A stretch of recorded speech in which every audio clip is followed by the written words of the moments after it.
ఓం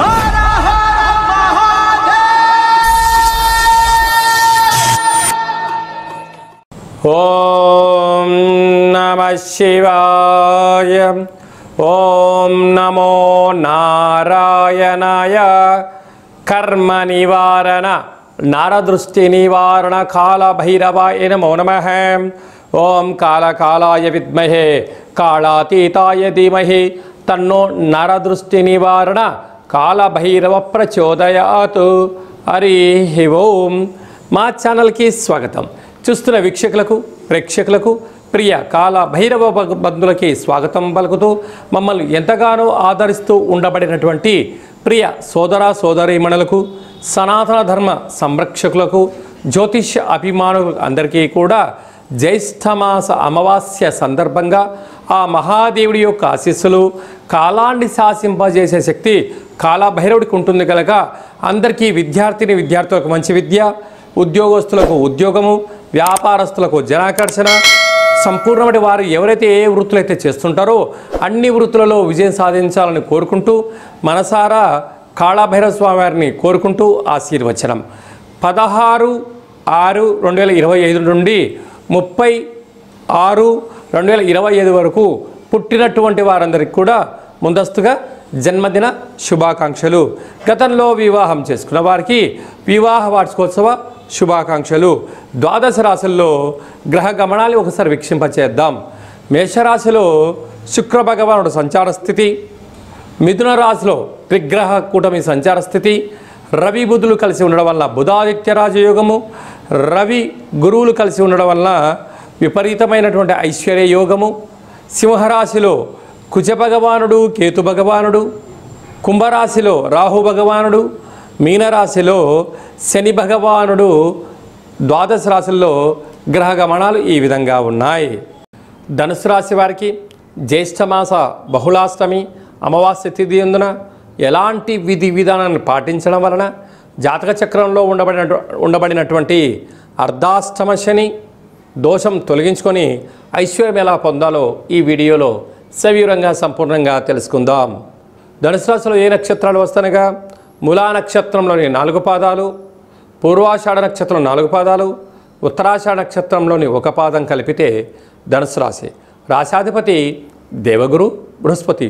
ఇక తృతీయంలో రాహు ఉండడం వల్ల అన్నదమ్ములతో, అక్కాచెల్లెలతో, బంధుమిత్రు సన్నిహితులతో, పై అధికారులతో, సహా ఉద్యోగస్తులతో, పార్ట్నర్షిప్ వ్యవహార కార్యక్రమం చేసే వారందరితో ఎంతో జాగ్రత్తగా ఉండి తీరాలి. లేకపోతే మీ సేవలు వారు తీసుకొని జీతం ఇచ్చేటువంటి సమయంలో కానీ, లాభాలు పంచిచ్చే సమయంలో కానీ మీ ఎదుగుదలను ఓరవలేక మీకు లేని ఒక అపవాదును అంటగట్టి నిద్రలేని రాత్రులు గడిపించేలాగా మిమ్మల్ని మానసికంగా, శారీరకంగా అంటే క్షోభకు గురి చేసే పరిస్థితి అధికంగా ఉంటుంది. కనుక వీలైనంత వరకు మాటకు మాట ఎదురు సమాధానం కాకుండా కాలాన్ని నెట్టుకుపోయే ప్రయత్నం చేయండి. వీటన్నిటిని అధిగమించే ప్రయత్నం చేయొచ్చు. అర్ధాష్టమ శని కారణం వలన మీ జన్మ నక్షత్రం రోజున అష్టమి అమావాస్య తిథి అందున వీలైనంత వరకు దూరవాయు జల ప్రయాణాలు పెట్టుకోవద్దు. వీలైతే ఇంట్లో కూష్మాండ దీపాన్ని పెట్టి కాళభైరవ స్వామిని స్మరణ చేసి, కాకికి ఆహారాన్ని ఏర్పాటు చేసి, కుక్కకు ఆహారాన్ని ఏర్పాటు చేసి మద్యాన్ని పోయగలిగినట్లయితే, సురాపానాన్ని అవి స్వీకరించగలిగినట్లయితే సకల గ్రహ దోషాలు తొలగిపోతాయని చెప్పి కూడా మీరు గమనించాలి.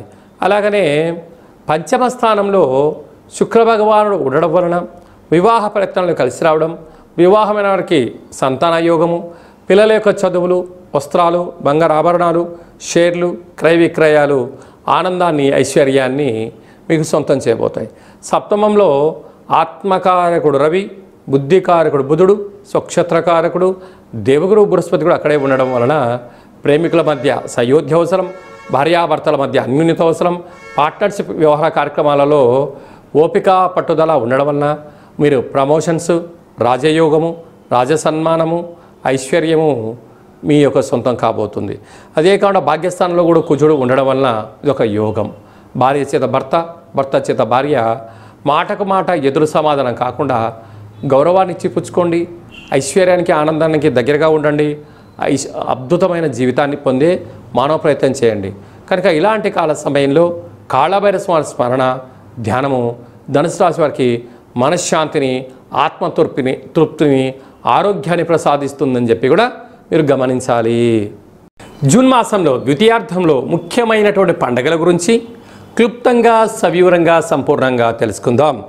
19వ తారీఖున జ్యేష్ఠమాస బహుళపక్ష అమావాస్య, అక్కడ విశేషంగా ఉత్తరాభాద్ర నక్షత్ర సందర్భంగా, మరియు 25వ తారీఖు 6/2025 జ్యేష్ఠమాస బహుళ అమావాస్య, అక్కడ బుధవారం రావడము, మృగశిర నక్షత్రము, ఆర్ద్ర నక్షత్ర సందర్భంగా మనము వీలైనంత వరకు స్వామివారి యొక్క స్మరణ, ధ్యానము, ఇంట్లో ఒక కూష్మాండ దీపాన్ని లేక నారికేల దీపాన్ని లేకపోతే నింబకుష్మ దీపాన్ని ఏర్పాటు చేసుకొని గతించిన పెద్దవారిని స్మరించి వారి పేరు పైన కాకి పక్షిరాజు వారికి కానీ, సునకపు మహారాజు గారికి కానీ, బ్రాహ్మణుడికి కానీ యథాశక్తిగా దానం చేయడం వలన సంపూర్ణంగా కాలాన్ని శాసింపజేసే శక్తి కాలభైరవుడికి ఉంటుంది. కనుక మనం ఏదైతే అనుకుంటున్నామో అన్నింటా విజయం మన సొంతం అవుతుందని చెప్పి గమనించాలి.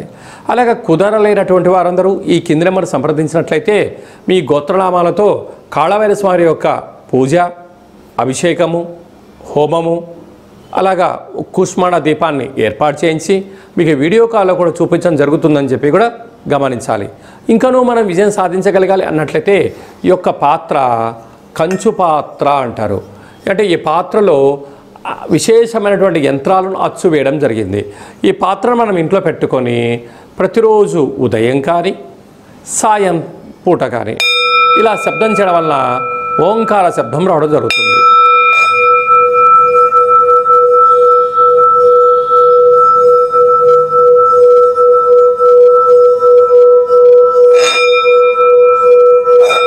ఇలా శబ్ద తరంగాలను సృష్టించడం వలన మనిషి శరీరంలో ఉండబడిన చక్రాలు వికసింపచేయడం, ఇంట్లో ఉండబడినటువంటి దరిద్ర దేవత బయటికి వెళ్ళిపోవడం, లక్ష్మీదేవి గళ్ళు గళ్ళు అంటూ ఇంటికి రావడం, మనం అనుకున్న అన్ని పనులు కూడా కాలభైరవుడు విజయం సాధిస్తాడని చెప్పి గమనించాలి. ఈ అక్షయ పాత్రతో పాటు ఒక కాలభైరవ స్వామి యొక్క పూజ, 27 రకాల వస్తువులతో దిష్టి తీయించి ఇక ఐశ్వర్యానికి, ఆనందంగా స్వాగతం పలికించడానికి అన్ని ఏర్పాట్లు చేస్తారు అని చెప్పి గమనించాలి. ఆసక్తి గలవారు ఈ కిందను సంప్రదించి అక్షయ పాత్రను సొంతం చేసుకోవచ్చు. అలాగనే మీ వ్యక్తిగత జాతకం తెలుసుకోవాలనుకుంటున్నారా? మీ పేరు, పుట్టినటువంటి తేదీ, నెల, సంవత్సరం, సమయం మీరు రాసి పంపించినట్లయితే మీకు 100 సంవత్సరాల జాతకాన్ని రాసి పంపించి పుట్టినప్పుడు గ్రహ గమనాలు ఎలా ఉన్నాయి, ప్రస్తుతం ఎలా ఉంటున్నాయి, భవిష్యత్తులో ఎలా ఉండబోతున్నాయో సవివరంగా సంపూర్ణంగా తెలియజేయడం జరుగుతుందని చెప్పి గమనించాలి. మన దేవాలయంలో ఎవరైతే జాతకం చెప్పించుకుంటారో వారందరి యొక్క పేరు పైనను కాలభైరవ స్వామి యొక్క అర్చన, అభిషేక, హోమ కార్యక్రమాల్లో వాళ్ళ గోత్రనామాలు కూడా చెప్పడం జరుగుతుందని చెప్పి కూడా గమనించాలి. అలాగనే వివాహమైన దంపతులు తరచుగా గొడవ పడడం, ఎవరికి వారే యమునా తీరే అన్నట్టు పరిస్థితి ఉంటుంది. అలా కాకుండా జాతకంలో ఎలాంటి ఇబ్బందులు ఉన్నాయి, స్వల్పమైనటువంటి చేర్పులు మార్పుల వల్ల ఆ దంపతులు అన్యోన్యంగా ఉండడానికి ఆధ్యాత్మిక సలహాలు, సూచనలు ఇవ్వడం కూడా జరుగుతూ ఉంటుంది. పుట్టినటువంటి చిన్నపిల్లలు ఎలాంటి ఆధ్యాత్మిక నామాలు పెట్టుకోవాలో మీకు తెలియచేయడం కూడా జరుగుతుంది. కనుక చాలామందికి డేటా బర్త్లు లేనటువంటి వారికి మీ పేరు యొక్క మొదటి అక్షరాన్ని అనుసరిస్తూ రాశిని తెలియచేస్తూ రమణ శాస్త్రం ద్వారా అనగా గవ్వల ద్వారా భూత, భవిష్యత్, వర్తమానాన్ని తెలియజేయడం జరుగుతుంది. జాతకము అనగా జీవితంలో జరగబోయేటువంటి వాటిని ముందస్తుగా తెలుసుకొని గతంలో చేసిన తప్పులు మనం ఇకపై నుంచి చేయకుండా పూర్ణిమ తిథి యందు ఏం చేయొచ్చు, అమావాస్య తిథి యందు ఏమి చేయకూడదో తెలుసుకోవడమే జాతక విశ్లేషణ. అదే కాకుండా కాలభైరవ స్వామి అనగానే కాలాన్ని శాసింపజేసే శక్తి కాలభైరవుడికి ఉంటుంది. స్మరణ, ధ్యానము, దీపము, అర్చన కార్యక్రమం వలన అన్నింటా భగవంతుడు మనల్ని ముందర ఉంటూ విజయాన్ని సాధిస్తూ జీవితంలో ఉండబడిన అష్ట కష్టాలను అన్నిటిని కూడా దూరం చేస్తూ ఐశ్వర్యానికి దగ్గర చేస్తూ మన జీవితాన్ని ఐశ్వర్యమయం చేసే శక్తి కాలభైరవ స్వామికి ఉంటుందని చెప్పి కూడా గమనిద్దాం. స్వామివారిని స్మరిద్దాం, ధ్యానిద్దాం. ఐశ్వర్యానికి, ఆనందానికి మనమే కేంద్ర బిందువులు అవుదామని చెప్పి కూడా గమనించాలి. అందరికీ శుభం, జయం, లాభం జరగాలని కోరుకుంటూ ఆశీర్వచనం. ఓం శతమానం భవతి శతాయు పురుష సతేంద్రియ ఆయుష్యేవేంద్రియే ప్రతిష్టతి ధనం ధాన్యం బహుపుత్రలాభం శత సంవత్సరం దీర్ఘమాయు సర్వే జనా సుఖినో భవంతు లోకా సమస్తా సుఖినో భవంతు సర్వం కాళభైరవ దేవతార్పణమస్తు. హరి ఓం. ఈ వీడియో మీకు నచ్చినట్టయితే లైక్ చేయండి, షేర్ చేయండి, మా ఛానల్ని సబ్స్క్రైబ్ చేసుకోండి. మేము చేస్తున్న ఆధ్యాత్మిక వీడియోలు అందరికన్నా ముందుగా మీరు తెలుసుకోవాలి, చూడాలి అన్నట్లయితే గంట సింబల్ ప్రెస్ చేయండి, పైన ఆల్ అనే బటన్ కూడా ప్రెస్ చేయండి. ఈ భక్తి సమాచారాన్ని భగవద్బంధువులకు, మిత్రులకు, స్నేహితులకు చేరవేయండి. కాళభైరవ స్వామి ఆశీస్సులు పొందండి.